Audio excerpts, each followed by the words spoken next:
जय हिंद दोस्तों, श्याम एकेडमी आपका एक बार फिर स्वागत है। आज हम पर्यावरण पेश श्रृंखला का पार्ट लेकर आए हुए हैं। इसके पहले भी हम पार्ट डाल चुके हैं। जिन्होंने पुराने पार्ट नहीं देखे हो जाकर देख लीजिए। और साथ ही साथ में बहुत ही जल्दी 1 या 2 दिन में आपकी मैथ्स की क्लास भी शुरू होने वाली है और सारी क्लासेस आपकी बोर्ड पे होगी। सो आप में से बहुत सारों को दिक्कत इसमें पढ़ने में आती है। सो बोर्ड की व्यवस्था हो चुकी है।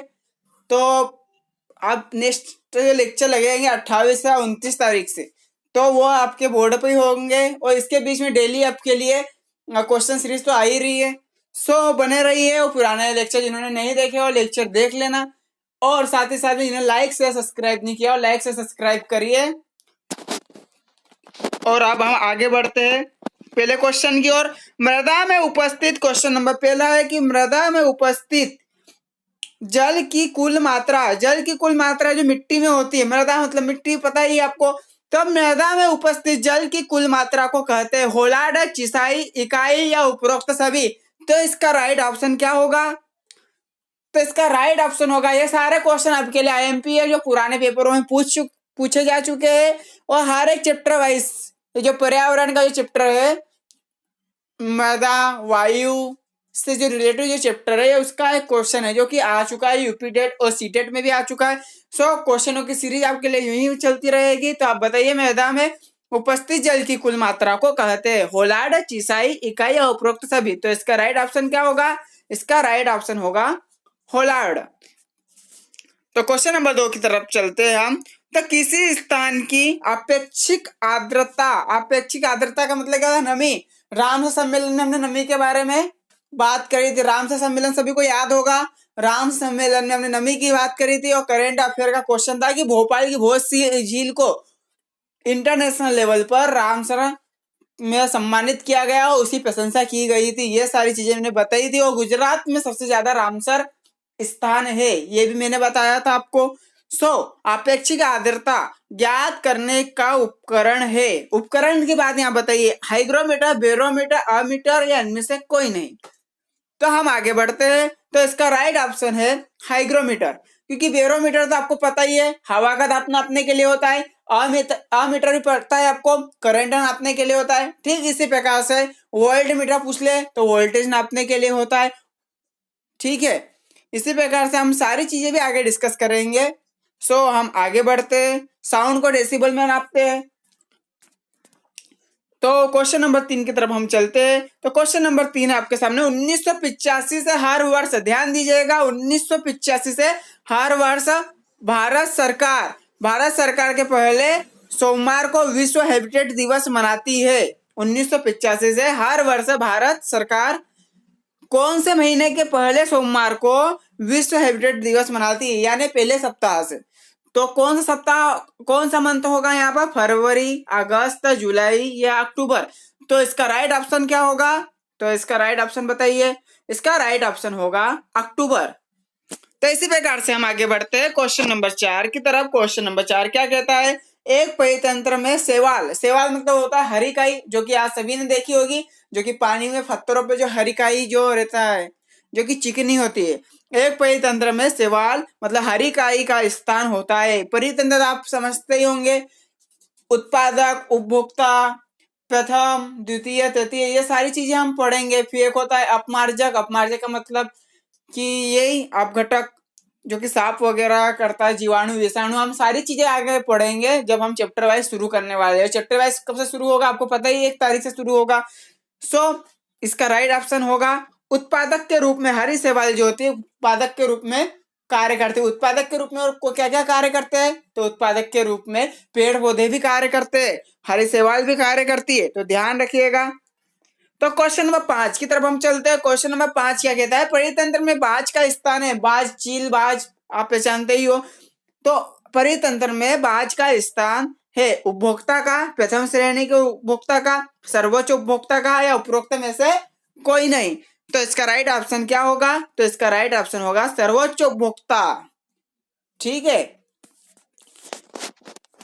क्वेश्चन नंबर 6 की तरफ हम चलते हैं। परितंत्र में मानव है, हम मानव है, हम परितंत्र में क्या है? मांसाहारी है, सर्वाहारी है, शाकाहारी है, अपघटक है। तो अपघटक तो आपको बता ही दिया है, जीवाणु कवक होते हैं। शाकाहारी जो सब्जी साग खाते हैं, जैसा खरगोश हुआ, ये सारे शाकाहारी होते हैं। इसी प्रकार मांसाहारी शेर जो मांस भी खाते हैं। लेकिन जो मानव है वो सर्वाहारी होता है। आपको पता है कि शाकाहारी भी होता है, मांसाहारी भी होता है। शाकाहारी और मांसाहारी दोनों होते हैं, उन्हीं को क्या कहा जाता है? सर्वाहारी। तो क्वेश्चन नंबर 7 की तरफ हम आगे बढ़ते हैं। तो क्वेश्चन नंबर 7 कहता है कि पोषण की दृष्टि से अपघटक होते हैं। पोषण की दृष्टि से अपघटक होते हैं स्वपोषी, परपोषी, मृतोपजीवी या ये सभी। तो पोषण की दृष्टि से जो अपघटक होते वो कैसे होते हैं? मृतोपजीवी। जो अपघटक होते हैं, जो जीवाणु कवक होते हैं, वो क्या होते हैं? दूसरों पर, जो मृत जानवर होते हैं उनके ऊपर ही आश्रित होते हैं। जैसे कोई जानवर मर जाता है तो कवक और जीवाणु वगैरह उसे खा खा के उसे मिट्टी में समाहित कर देते हैं। तो कौन करते हैं? अपघटक। अपघटक कौन होते हैं? जीवाणु और विषाणु कवक वगैरह जो होते हैं। तो कैसे होते हैं? मृतोपजीवी। तो सी इसका आंसर आएगा।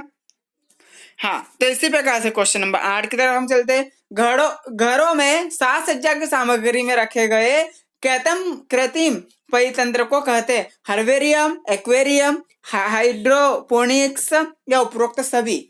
तो घरों में साज सज्जा की सामग्री में रखे गए कृत्रिम परितंत्र। परितंत्र क्या होता है? जहां पर जीव जंतु वगैरह सब रहते हैं। तो कृत्रिम रूप से मतलब क्या होता है? मानव निर्मित। और साज सज्जा में क्या होता है? एक्वेरियम। तो इसका राइट ऑप्शन क्या होगा? B, aquarium. ये सारी चीजें हम डिटेल में, बहुत ज्यादा ही डिटेल में इसको पढ़ेंगे, ठीक है। कृत्रिम रूप से भी देखेंगे, पारिस्थितिक रूप से भी देखेंगे। सबसे बड़ा परितंत्र कौन सा है, सबसे छोटा परितंत्र कौन सा है, सारी चीजें हम देखेंगे जब हम स्टार्ट करेंगे। तो एक्वेरियम 1 तारीख से स्टार्ट होगा। एक्वेरियम का पहचानते हैं जब वो मछली का घर, जो हम घर में जो रखते हैं ना, जिसके अंदर हरी पीली मतलब कलर वाइज जो मछलियां होती है, ठीक है। तो ये क्या हुआ? एक्वेरियम। तो हम भाई क्वेश्चन नंबर 9 की तरफ चलते हैं। तो पर्यावरण में अवांछनीय परिवर्तन करने से कौन सा संकट उत्पन्न होने लगता है? परितंत्र संकट, पारिस्थितिक संकट, जैव विलुप्ति संकट या मानव संकट। जब पर्यावरण में अवांछनीय परिवर्तन करने से कौन सा वह संकट उत्पन्न होगा? तो पारिस्थितिकी संकट उत्पन्न होगा। तो इसका राइट ऑप्शन क्या होगा? पारिस्थितिकी संकट।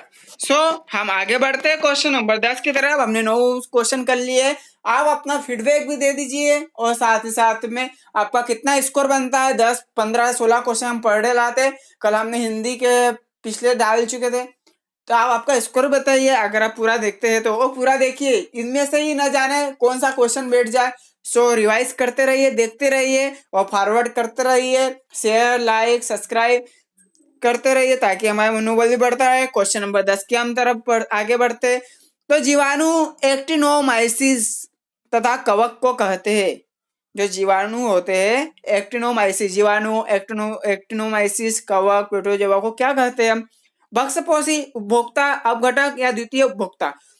तो मैंने बहुत देर से चिल्लाते आ रहा हूँ पिछले क्वेश्चनों में। अपघटक मतलब होते हैं जीवाणु, कवक, प्रोटोजोआ, हमेशा चिल्लाते आ रहा हूँ। तो जीवाणु और कवक आपको दिख गए। एक्टिनोमाइसिस आपने अगर नाम नहीं सुना है तो अपने जीवाणु और कवक तो सुना ही है। तो बताइए क्या होगा? तो सी आंसर सही होगा। सी आंसर क्या है? अपघटक होंगे, ठीक है। ठीक है, तो हम आगे बढ़ते हैं क्वेश्चन नंबर 11 की ओर। एक परितंत्र में कौन से 2 घटक होते हैं? पादप तथा प्राणी। मतलब पादप का मतलब पेड़ पौधे, और प्राणी जीवीय और अजीवीय, मछली तथा मेंढक, मेंढक एवं शेर। तो एक परितंत्र जो होता है, एक परितंत्र में कौन से 2 घटक होते हैं? तो हमेशा हमने पर्यावरण पढ़ते समय हमने जैविक, अजैविक, जीवित, अजीवित, सजीव, निर्जीव, ये सारी चीजें हम पढ़ते आए।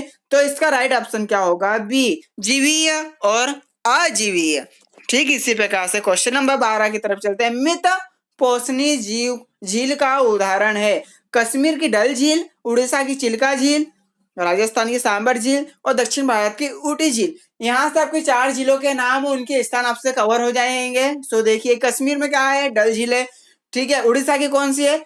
चिल्का झील है। राजस्थान की कौन सी है? सांबर झील है। दक्षिण भारत की कौन सी है? ऊटी झील है। तो इसका मृत पोषणी की बात की जाए तो मृत पोषणी झील जो है वो राजस्थान की सांबर झील है। ये क्वेश्चन नंबर 12 का सही ऑप्शन है, सी। इसी पे क्वेश्चन नंबर 13 की तरफ बढ़ते हैं। 2 पारिस्थितिकी तंत्र के मध्य के संक्रमण क्षेत्र को कहते हैं? बायोम, बायोटोप, इकोटोन या सभी? तो दो पारिस्थितिकी तंत्रों के मध्य, ये क्वेश्चन आ चुका है कि दो पारिस्थितिकी तंत्रों के मध्य के संक्रमण क्षेत्र को क्या कहते हैं? तो इसका राइट ऑप्शन है इकोटोन। इसी प्रकार से हम क्वेश्चन नंबर 14 की तरफ चलते हैं। सामान्य रूप से आहार श्रृंखला में कितनी कड़ियां होती है? सामान्य रूप से आहार श्रृंखला में कितनी होती है? बताइए कितनी होती है? 2, 3, 4, 6 कितनी होती है? तो इसका राइट ऑप्शन होगा 4। ये सारी चीजें अब हम पढ़ेंगे ना, तो सारी चीजें आपको मैं डिटेल से बताऊंगा। आप बेफिक्र रहिए, अभी केवल इन पर ध्यान दीजिए, आपका कुछ भी छूटने नहीं दूंगा, ठीक है। क्वेश्चन नंबर 15 और आखिरी क्वेश्चन है, ये महत्वपूर्ण क्वेश्चन है। भारत में मैंग्रोव वनस्पति, यहाँ से हमेशा क्वेश्चन बैठता है मैंग्रोव वनस्पति से, कि भारत में जो मैंग्रोव वनस्पति है अधिक विस्तृत रूप में पाई जाती है कहाँ पे? मालाबार के तट पर, सुंदरवन में, कच्छ के रण में, या उपरोक्त सभी? जब भी उपरोक्त सभी का आया है तो हमेशा उपरोक्त सभी ना लगाया करो, क्योंकि हमेशा उपरोक्त सही या इनमें से दोनों कभी भी अधिकतर समय में सही हो सकते हैं 90% केस में, लेकिन 10% केस में ऐसा नहीं होता है। सो भारत में मैंग्रोव वनस्पति अधिक विस्तृत रूप में पाई जाती है। जब हम मैंग्रोव वनस्पति को, हम वनस्पतियां जब पढ़ेंगे ना, तब मैं आपको बताऊंगा कि सुंदरवन में, सुंदरवन पश्चिम बंगाल साइड है, ठीक है। तो भारत में मैंग्रोव वनस्पति अधिक विस्तृत रूप से कहाँ पाई जाती है? सुंदरवन में। तो इसका राइट ऑप्शन क्या है? बी।